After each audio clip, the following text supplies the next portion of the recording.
Thank you, Elena. Ich entschuldige mich, dass ich auf Englisch sprechen muss. Mein Deutsch ist leider ganz rustig geworden. So, in English. And I'm going to be talking, as Elena said, about basic income, not about degrowth, although I'm happy to answer any questions about that you might have and how it's connected with basic income. Can you all hear me okay? The microphone's working? Good. So, basic income. The idea of a universal basic income has attracted visionaries for centuries. But it's only in the last few years that it's come to seem a practical solution to a real economic predicament. What is that predicament? The last 4 decades have seen the owners of capital gain steadily in wealth and power at the expense of workers. This trend has 3 main causes. First and foremost, capital is now free to flow to wherever in the world it will command the highest return, thus undermining the bargaining position of workers everywhere. Second, and connected to this, governments across the world have repealed laws protecting the rights of workers and unions. This has been done in the name of securing competitiveness in the global market. Finally, jobs in both industrial and service sectors are being destroyed by computer technology, to be replaced, if they're replaced at all, which is doubtful, by jobs of lower status and value. Computer technology, I should add, also enables firms to monitor workers more closely, thus further undermining their status and bargaining power. This is a phenomenon that's been dubbed digital Taylorism, in honor of the pioneer of scientific management, F.W. Taylor. As a result of all this, the future for workers in the affluent world looks bleaker now than at any time since the Second World War. Structural unemployment has increased steadily across the developed world. In Europe, it now stands at about 9%. Real wages, the median real wage has stagnated or even gone into decline. And more work is part-time, temporary, or unpaid altogether. So even university graduates in the UK now face years of internships and 0-hour contracts before they finally land a decent job, if they ever do. So they constitute the upper end of the so-called precariat, the swelling class of those without job security or wealth. I don't know if this term precariat is current in German as well. Okay. So what can be done to resolve these problems? So one solution, favoured by the unions, is a return to the old regime of high wages and job security. But its shortcomings are obvious. If the sum total of decent work is in terminal long-term decline, the protection of some jobs can only spell the disappearance or the degradation of other jobs. So most European countries now contain an aristocracy of heavily unionized public sector workers, jealously protective of their privileges, surrounded by a larger horde of casual, often migrant laborers. So this is not an attractive vision for the future. Another solution, which is currently practiced in most European countries, is to redistribute income from the rich to the poor in the form of conditional benefits. So traditionally, these would be unemployment and disability benefits, but increasingly, they've come to include supplementary benefits paid to those on low-income jobs. So, just to give you a figure, last year, 4.3 out of a total of 11.4 million working households in the UK received so-called tax credits. Okay, these would include working and child credits, housing benefits, and local tax benefits. So the implications of this are really astonishing, I think. 38% of working households in the UK cannot command a market wage sufficient to make ends meet. So they have to be propped up by the state. So I think that's an index of the declining importance of work in the UK. And I believe that one can cite similar figures for other European countries. So these conditional benefits might be supplemented and extended. But they face two decisive objections. First, conditional benefits of all sorts inevitably create poverty traps, incentives for their recipients not to find work or not to find better work. But most importantly of all, I think, they are felt and perceived as stigmatizing. They demoralize those who receive them, and they provoke righteous fury in those who don't, or who do but prefer to forget the fact. I mean, if it's true that 38% of working households in the UK are in receipt of tax credits, then a large number of the same people who like to grumble about welfare scroungers must themselves, technically speaking, also be welfare scroungers. So I think there's a lot of false consciousness in this. So they're highly divisive socially. It's in this context that an unconditional basic income starts to look attractive. Being paid to all citizens, both in and out of work, it would not create any poverty traps, and it would not be a source of shame or stigma. Of course, a basic income would be redistributive in effect, being funded mainly from taxes levied upon the rich. I mean, someone's got to pay for it. But, crucially, it would have the status of an entitlement, a civic entitlement, not a dole. Again, I think that point is really important, crucial to its political appeal. So it would hopefully erase the stigma of worklessness and affect a shift of values away from the work ethic or the job ethic that we now have. So, in short, as the contribution of work to national income declines, more and more people will come to require state support, inevitably. And a national income, a basic national income, may be the least humiliating and divisive way of providing for this.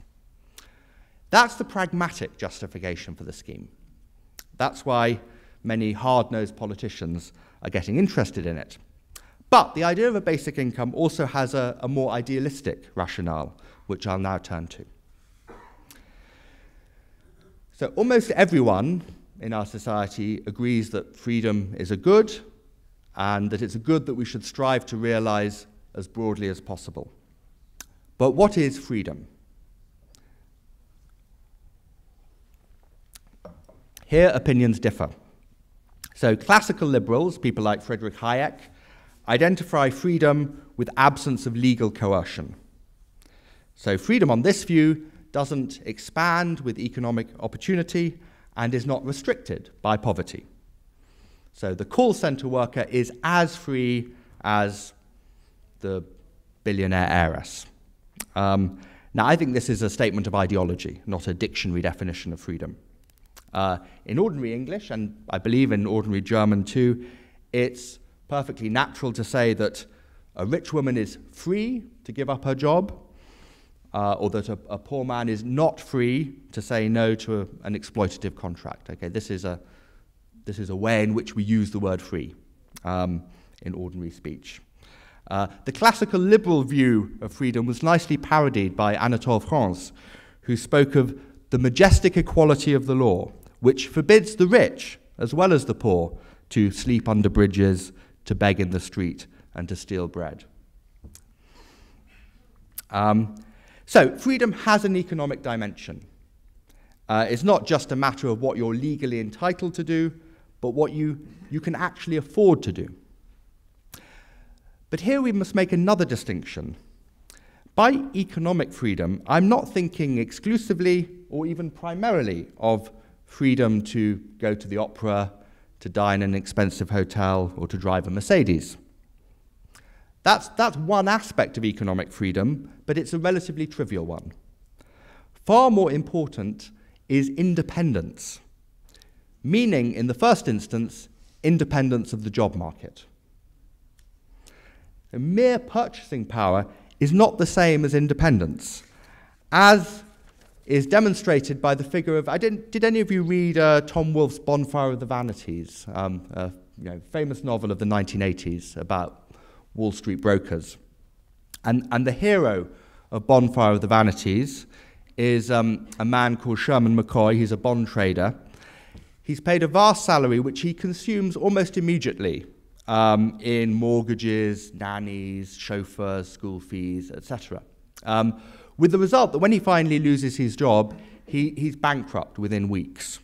So he has spending power, but he's not independent. In fact, he's a wage slave, if a rather well-heeled wage slave. He has less real freedom than someone else with a much smaller income, but savings sufficient to live for a few years without a salary.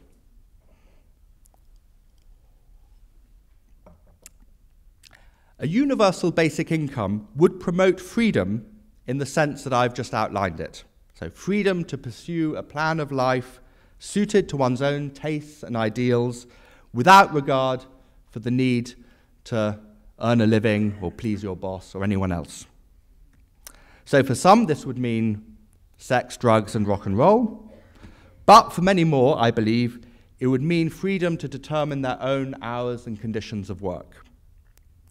So a basic income would make it easier for some people to work part-time, for others to work full-time, but in intrinsically gratifying, though low-paid jobs, and for some to give up work altogether and devote themselves to charity, to public service, or just to some hobby, intellectual or artistic, whatever.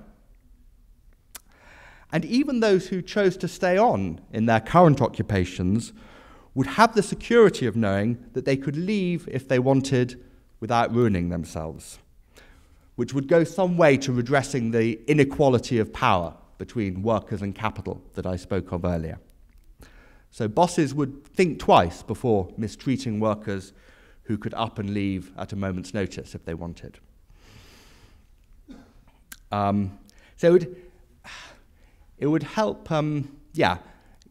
give workers power in a world in which trade unions and workers' rights have been considerably weakened.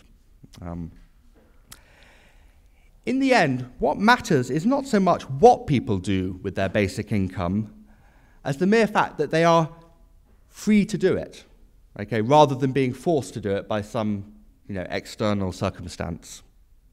Supporters of basic income may have particular ideals of life they'd like to encourage, okay, I certainly do, but those ideals needn't form part of the official defense of the scheme.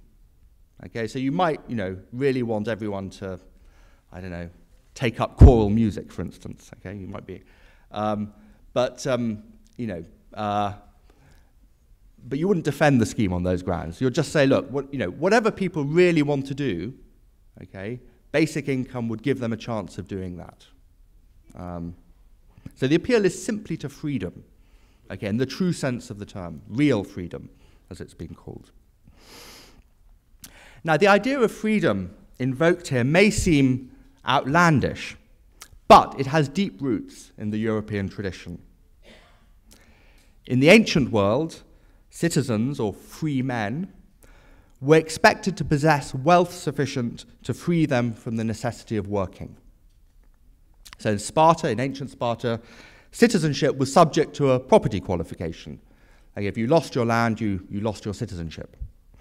In Athens, it wasn't, with the result that many citizens lost their land and were forced to work for a living, but that was widely felt to be an anomaly. So Aristotle, for instance, found it obvious that citizens must not lead the life of artisans or tradesmen, for such a life is ignoble and inimical to excellence. Neither must they be farmers, since leisure is necessary both for the development of excellence or virtue and for the performance of political duties. To have to sell one's labour for money was widely regarded as degrading, indeed as tantamount to prostitution or slavery. And Marx's concept of wage slavery is in this classical tradition. This ancient understanding of freedom as implying economic independence was to leave a long trace in European history.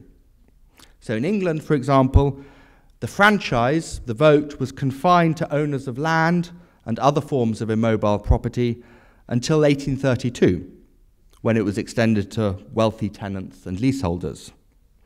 And a vestige of this history is the legal term freeholder, meaning the outright owner of a piece of real estate. So in the past, a freeholder would have been free in the political sense as well. Is there an analogous term in German? I'm not sure. So it was regarded as self-evident in this period that voting should be confined to those with a permanent, fixed interest in this kingdom, as one of Cromwell's generals put it. So the propertyless were seen as feckless and easily corruptible. So advocates of basic income can and should draw upon this classical conception of freedom, though I hasten to add, without the snobbery that usually attended it. So if in the past the goal was to limit political freedom to the economically independent, today it should be exactly the opposite, to extend economic independence to the politically free, i.e. to all of us. So all are free, therefore all must be made independent. Okay, that's the strongest case for a basic income I can think of. So the appeal is to freedom understood as independence, meaning in the first instance independence of the job market. Of course, independence might also be independence of a family member, okay, and that would typically be a husband, right? Men being generally wealthier than women, again. So there's a strong feminist case for basic income to be made out along those lines as well, which I haven't touched on. But I think for most people, the kind of freedom they'd be most interested in is freedom from the job market. Okay, I'll stop there. Thank you.